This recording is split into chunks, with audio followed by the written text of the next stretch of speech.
अस्सलाम वालेकुम। आज हम सॉल्व कर रहे हैं न्यूमेरिकल क्वेश्चंस ऑफ यूनिट 15। ये वो तमाम न्यूमेरिकल क्वेश्चंस है जो आपकी बुक में दिए गए हैं। तो आज के इस लेक्चर में हम इन तमाम क्वेश्चंस को सॉल्व करेंगे। सबसे पहले हम सॉल्व करते हैं न्यूमेरिकल क्वेश्चन नंबर 1 को।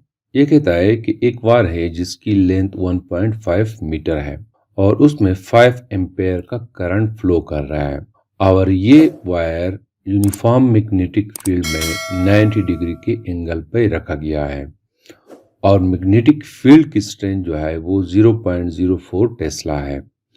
तो इस सिचुएशन में वायर पे जो मैग्नेटिक फोर्स एग्जर्ट होती है वो फोर्स फाइंड आउट करें।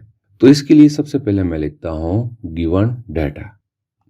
गिवन डाटा में हमें दिया गया है length of wire which is equal to 1.5 metre और करंट जो है 5 एम्पेयर है, मैग्नेटिक फील्ड 0.04 टेस्ला है, एंगल 90 डिग्री है। हमने फोर्स को फाइंड आउट करना है।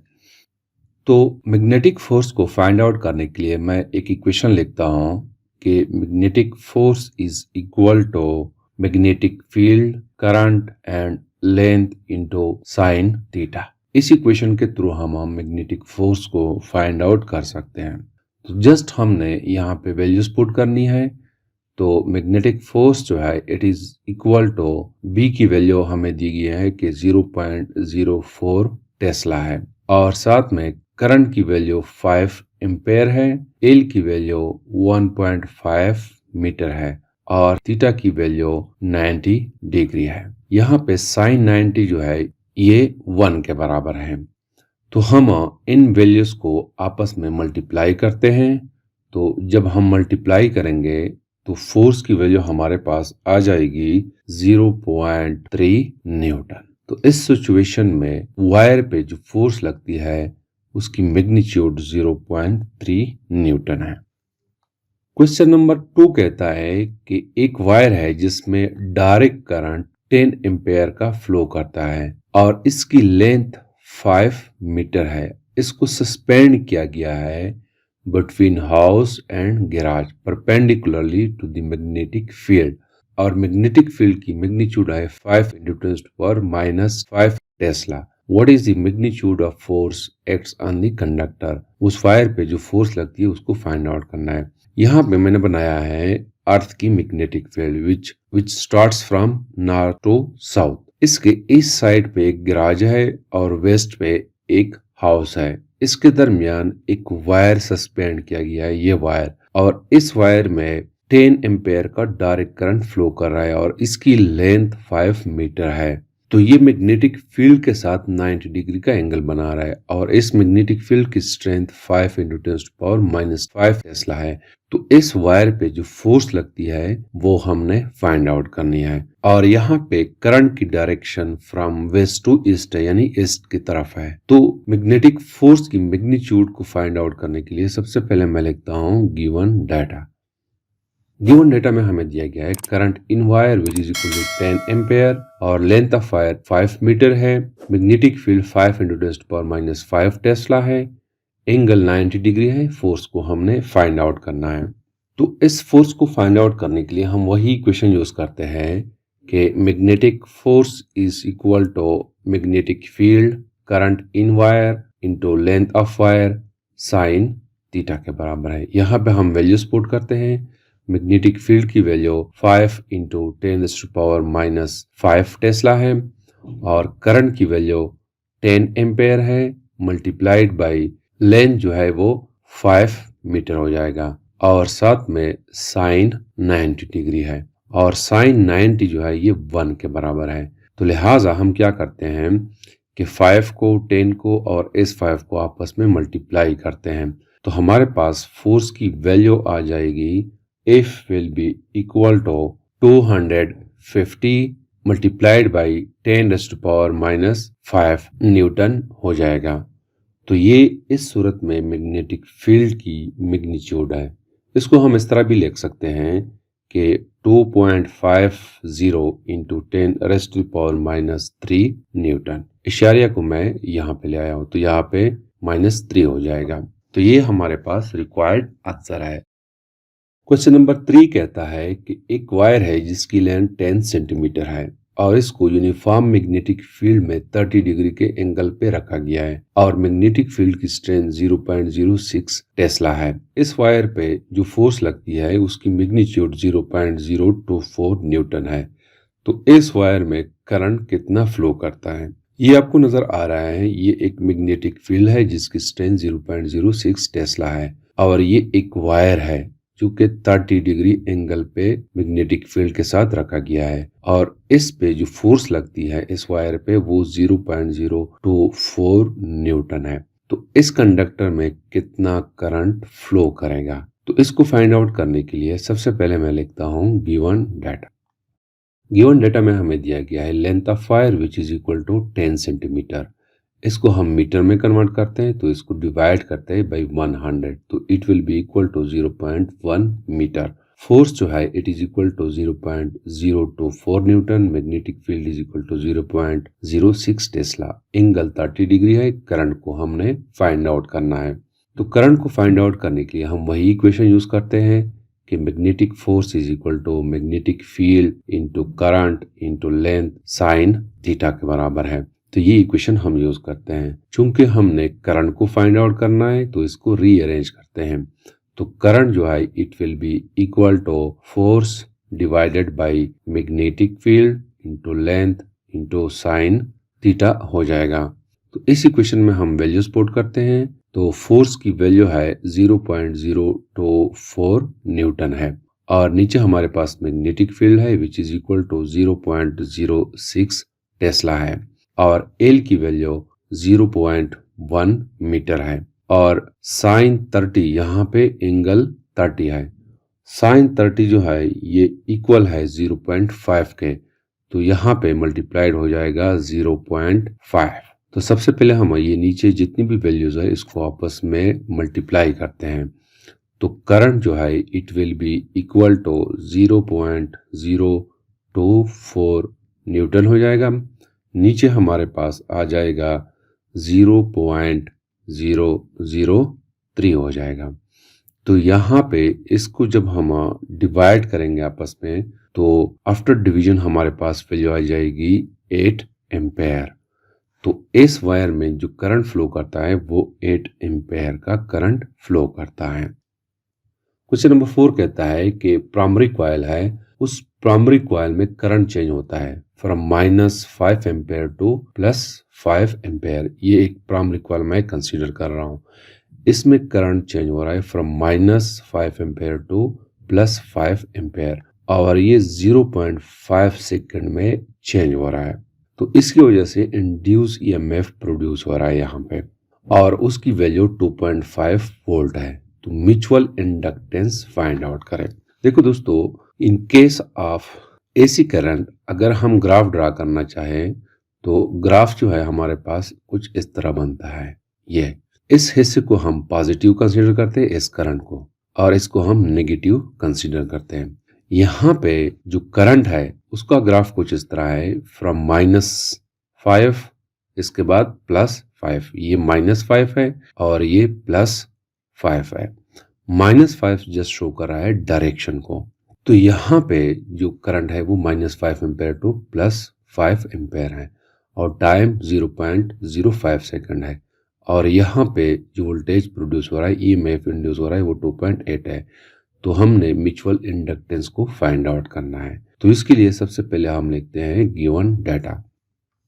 गिवन डाटा में हमें दिया गया है initial current which is equal to -5 ampere, final current 5 ampere है प्लस और टाइम जो है 0.05 सेकंड है। Induce EMF in the secondary coil जो है वो 2.8 वोल्ट है। एम को हमने फाइंड आउट करना है। तो एम को फाइंड आउट करने के लिए हम इक्वेशन यूज करते हैं कि जब हम म्यूचुअल इंडक्टेंस पढ़ रहे थे वहां पे हमने ये इक्वेशन डिस्कस किया था कि induce EMF is equal to mutual inductance into change in current divided by change in time. यहाँ पे चेंज इन टाइम जो है इनिशियल 0 है, फाइनल 0.05 सेकंड है। तो यहाँ पे हम सिर्फ 0.05 सेकंड लिखेंगे। चूंकि हमने यहाँ पे एम को फाइंड आउट करना है तो इसको हम रीअरेंज करते हैं। तो इसको हम यूँ लिखते हैं कि induce EMF multiplied by change in time it will be equal to minus M multiplied by change in current. इस तरह हम इसको लेते हैं। हमने एम को फाइंड आउट करना है तो दोनों साइड्स को चेंज इन टाइम पे डिवाइड करते हैं। तो यहाँ पे हमारे पास आ जाएगा M will be equal to induce EMF multiplied by change in time divided by change in current. तो ये इक्वेशन आ जाएगा। अब इसको हम इस तरह भी लिख सकते हैं कि induce EMF multiplied by change in time divided by final current I F minus initial current I. इस तरह लिखते हैं। इस इक्वेशन में हम वैल्यूज पुट करते हैं।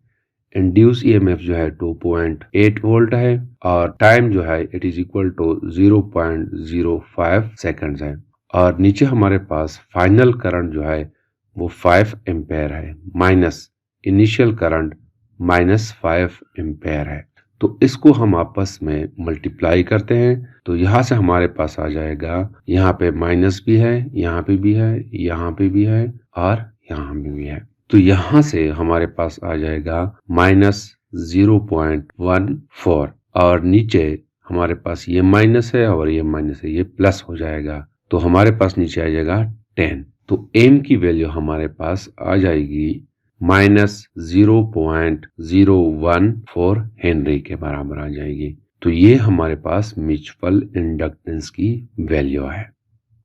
क्वेश्चन नंबर 5 कहता है कि न्यूवोन साइज क्या है? न्यूवोन जो है ये एक गैस है। इसको जब हम करंट देते हैं यानी एनर्जी देते हैं तो इलेक्ट्रॉन की एक्साइटेशन और डी एक्साइटेशन होती है। उस सूरत में एनर्जी रिलीज होती है और इस गैस को एक ग्लास ट्यूब में रखा गया है। तो जब एक एक्साइटेशन डी एक्साइटेशन होती है तो एनर्जी रिलीज होती है in the form of light. जैसे कि आपको ये नजर आ रहा है, ये एक ग्लास पाइप है, इसके अंदर न्यूवोन गैस है। इस तरह जितनी भी यहाँ पे वर्ड्स है ये न्यूवोन ग्लास है, इसके अंदर गैस है न्यूवोन।